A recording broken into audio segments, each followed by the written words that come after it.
that part where she was talking about, I wish I would have asked you questions. I can sort of relate to that, but I've always been a curious person. I've always been interested in family history, even since I was like a kid. My great-grandpa died when I was 7.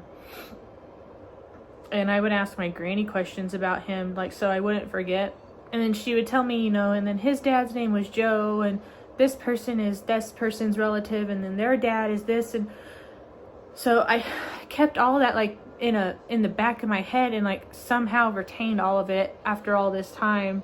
It's really helped me put my family tree together and like find, you know, distant cousins and stuff. But I also get the holding on to like old receipts and things like that, like really weird stuff. When our lake house flooded back in 2018, there was a bunch of photos and documents and everything that were almost destroyed. I sat on the floor for 3 days trying to save it all. And I was going through a bunch of this stuff, and some of my school stuff, like from when I was a kid, was moshed in there. And one of the things I found, like, I had been completely fine. I had been like, okay, a lot of this stuff is probably going to have to get thrown away or burned or something, because either it was completely waterlogged or it was just damaged beyond repair. And I was fine with that, but I wasn't going to let these pictures become something that was going to get thrown away. So I was trying really hard to save them all. And in the middle of all these pictures, I found a Post-it note. And this is going to sound so stupid.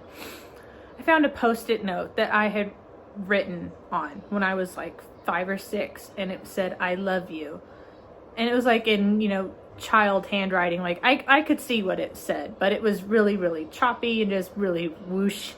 And my granny wrote Whit's first note to me and dated it, and I just lost it. And I went outside to find my husband. I was like, "Aaron, look what I found." And I just fell apart. And I kept it. I kept it. I brought it home, and I'm never gonna throw that away. So I resonated with the song a little too much. I normally don't cry that often on this channel. It's just, oh, this song was